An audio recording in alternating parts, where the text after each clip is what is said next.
With the president now ready to take responsibility for a shutdown over funding the border wall, is that something Republicans are ready to back him up on?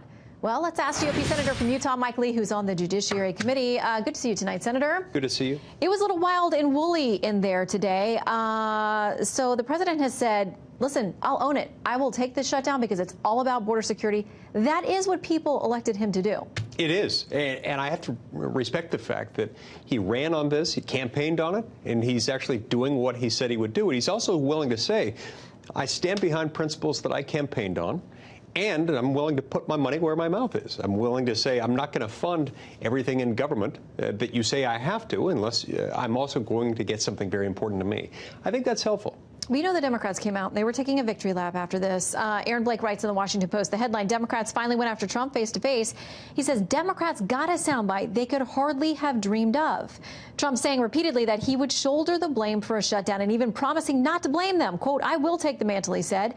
I'll be the one to shut it down. If the shutdown does happen, they can now credibly say it was Trump's choice. Yeah, well, the interesting thing is, I think if it does happen, they themselves will end up shouldering the blame. Because of the fact that he said, I'm willing to shoulder it, he's putting it squarely on them to say, I'm not joking, I'm not going to blink, and this is what you're dealing with. And I actually think it's going to work well for him. All right, well, it was a little testy in there. Now, let's talk about the thing that it seems like there is some bipartisan agreement on, which is criminal justice reform, something you've been working on.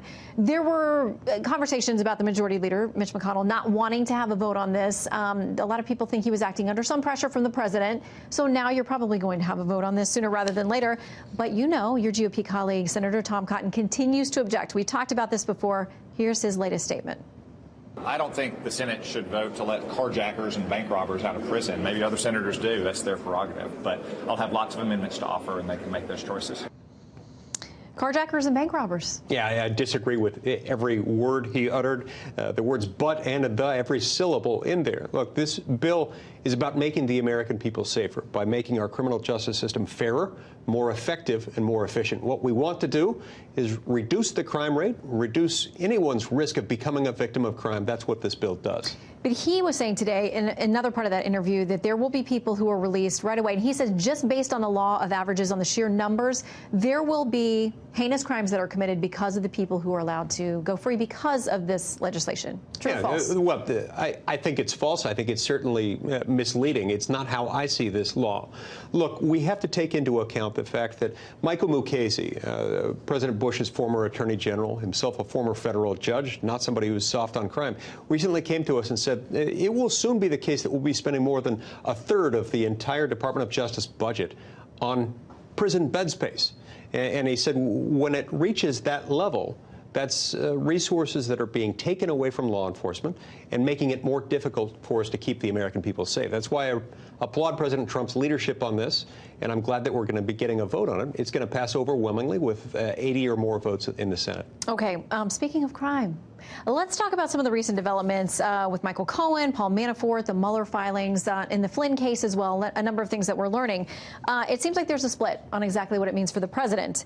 Rolling Stone says this in a headline, why Michael Cohen's sentencing docs are huge trouble for Trump. The president's implicated in a crime that he can't escape even if he sacks Robert Mueller. Over at nationalreview.com, one of their headlines was Mueller's got nothing. His probe has yet to uncover evidence of actual criminal acts by the president. Where do you come down on this? Well, I agree with the latter statement. His probe has yet to uncover facts that are indicative of any criminal behavior on the part of the president. I do look forward to him wrapping it up, to figuring out where he's going with this. But as of yet, we haven't seen any evidence of criminal wrongdoing by the president. What are you waiting for? For Mueller to wrap up his report and his investigation, for us to tell us what he's found. Do you think that the House, now in January in control of the Democrats, will get any more answers or has any appetite for finding any more answers about the origins of some of these investigations at the FBI and DOJ? I don't know. I don't know exactly what's going to happen with the House, with the Democratic majority taking over, whether they will continue to investigate that. But I have a feeling that we will nonetheless see some investigations going on, whether it's from the Senate side or within the Department of Justice, from the Office of Inspector General or otherwise, people looking into how these investigations came about and some of the abuses that might have occurred within the FBI. Still a number of questions, not so many answers. All right, Senator Lee, thank you very much for stopping in.